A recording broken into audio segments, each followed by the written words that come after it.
Hey guys, Ted Possible. Happy 4th of July. I hope you guys are enjoying your Independence Day weekend.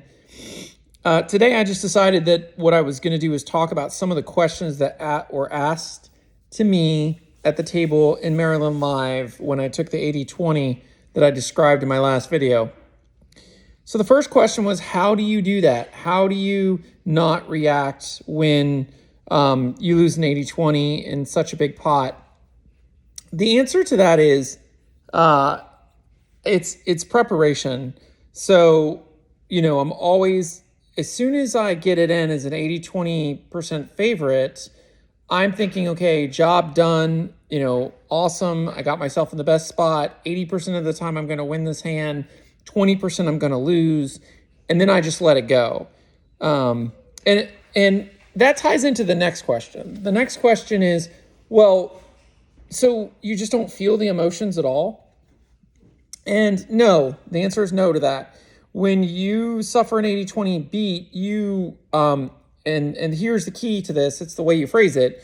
When I suffer an 80-20 beat where I'm expected to win 80% of the time and I'm expecting to win, of course I would feel the immediate emotions that happen. There's no way to control your emotions at the time they happen. That happens in a millisecond. Your brain does a million different instructions, and then it decides on how you're going to react. What emotions you're going to feel, not how you're going to react. That is a conscious thing. So instead, there are two things that I do.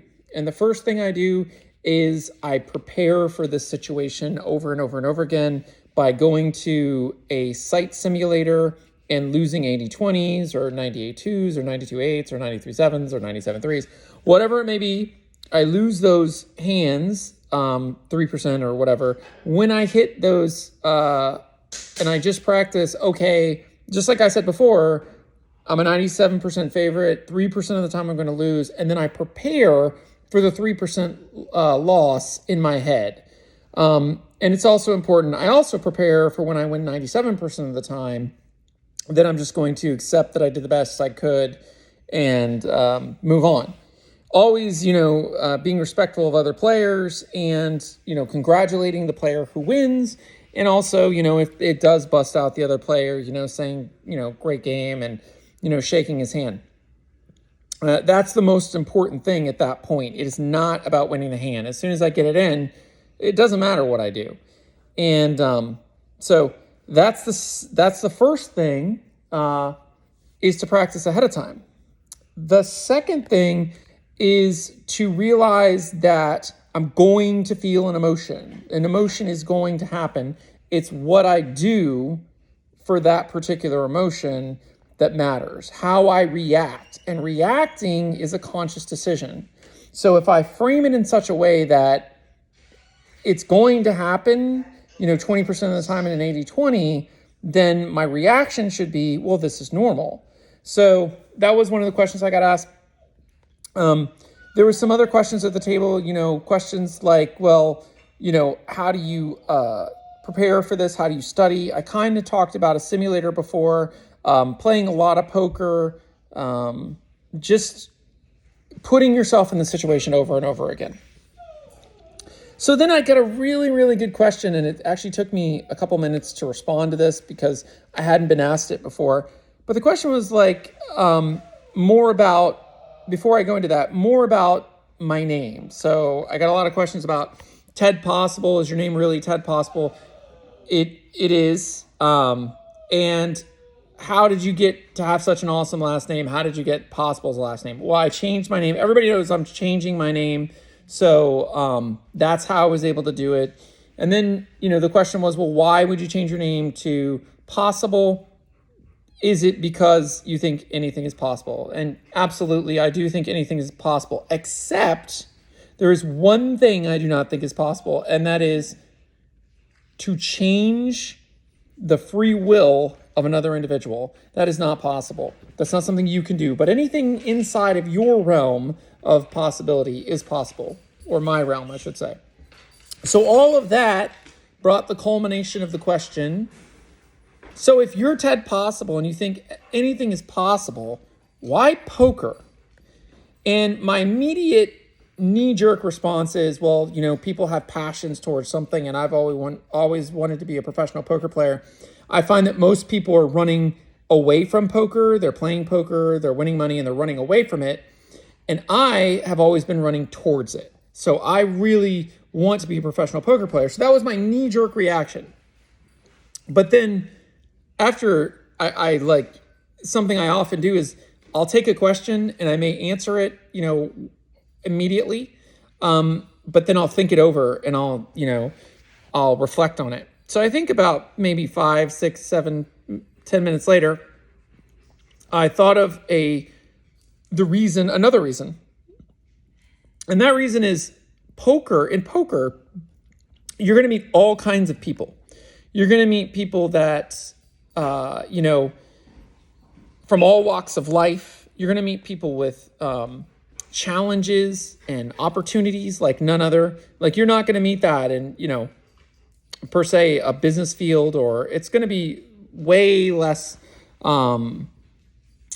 prevalent to meet people in business that, have addiction problems or have emotional reaction control issues or any of those types of things that they're overcoming and, that you might be able to help them with. Learning emotional reaction control translates from poker to a situation where you get really upset about something that, just angers you inside, and learning how to deal with that is very close to the same thing as doing poker. So those are things I can't really, be an astronaut and do or whatever. And the other thing, of course, is my physical limitations. I am legally blind, so there are some things they will not allow me to do, even though I know that they are possible.